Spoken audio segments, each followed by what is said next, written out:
कल्पना कीजिए, एक छोटा सा बच्चा जिसकी प्यास इतनी बढ़ चुकी है कि उसका गला सूख रहा है। उसके सामने पानी से भरा एक घड़ा रखा है, लेकिन बस वो उसे छू भी नहीं सकता क्योंकि समाज ने उसे अछूत घोषित कर दिया है। यह सिर्फ एक दृश्य नहीं है, यह उस दर्द की शुरुआत है जिसने आगे चलकर पूरे देश की तकदीर बदल दी। इतिहास गवाह है कि सबसे गहरे अंधेरे से ही सबसे तेज रोशनी निकलती है, और उसी अंधेरे से एक ऐसा व्यक्तित्व उभारा जिसने न सिर्फ अपनी किस्मत बदली बल्कि करोड़ों लोगों को इंसान होने का हक दिलाया। यह कहानी है एक ऐसे इंसान की जिसने अन्याय को स्वीकार नहीं किया बल्कि उसे बदल दिया।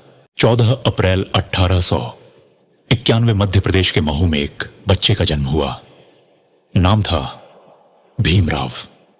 परिवार साधारण था, लेकिन परिस्थितियां बिल्कुल भी साधारण नहीं थीं, क्योंकि उनका जन्म उस समाज में हुआ था जहां इंसान की कीमत उसके जन्म से तय होती थी, जहां कुछ लोगों को जन्म से ही नीचे समझ लिया जाता था।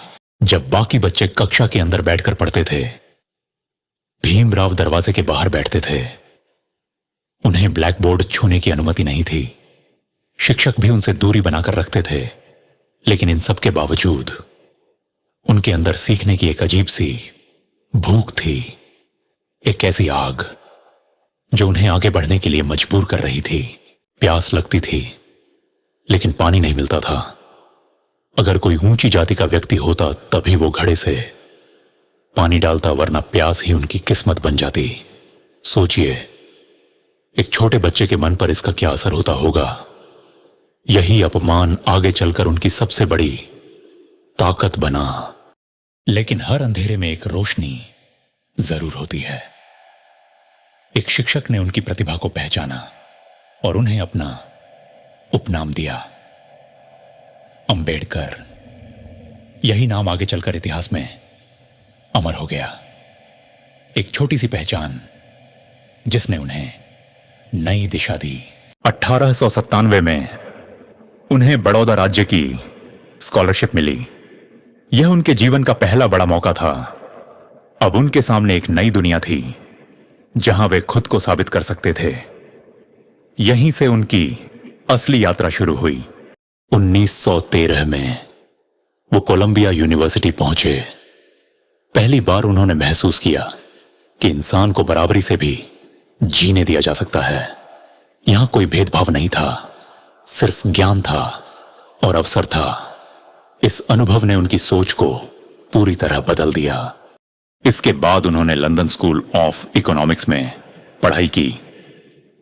कानून और अर्थशास्त्र में महारत हासिल की। अब उनके पास सिर्फ डिग्रियां नहीं थीं, बल्कि एक विजन था समाज को बदलने का, अन्याय के खिलाफ खड़े होने का। लेकिन जब वो भारत लौटे तो सच्चाई फिर सामने थी। डिग्रियां थीं, लेकिन सम्मान नहीं। ज्ञान था, लेकिन बराबरी नहीं। और यहीं से शुरू हुई एक नई लड़ाई। उन्होंने ठान लिया कि अब वो इस अन्याय को चुनौती देंगे।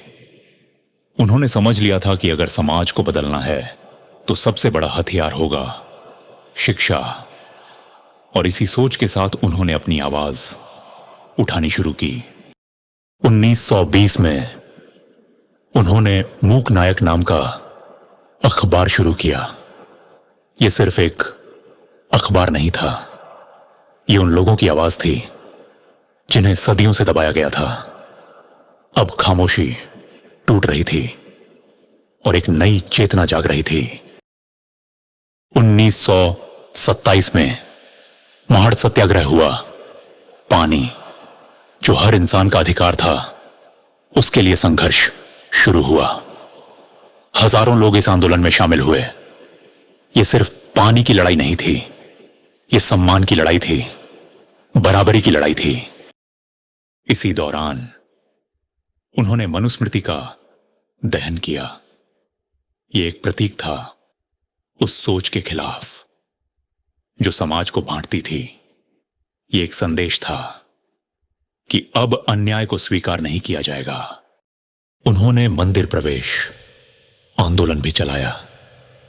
उन्होंने कहा, अगर ईश्वर सबका है तो उसके दरवाजे भी सबके लिए खुले होने चाहिए। यह सिर्फ एक मांग नहीं थी, यह एक क्रांति थी। लंदन में गोलमेज सम्मेलन के दौरान विचारों का टकराव हुआ। यह टकराव सिर्फ नेताओं के बीच नहीं था, यह विचारधाराओं के बीच था। अधिकार बनाम परंपरा व बराबरी बनाम भेदभाव। 1932 में पूना पैक्ट हुआ। यह एक ऐसा समझौता था जिसने भारतीय राजनीति की दिशा बदल दी। इसने दलितों के अधिकारों को एक नई पहचान दी।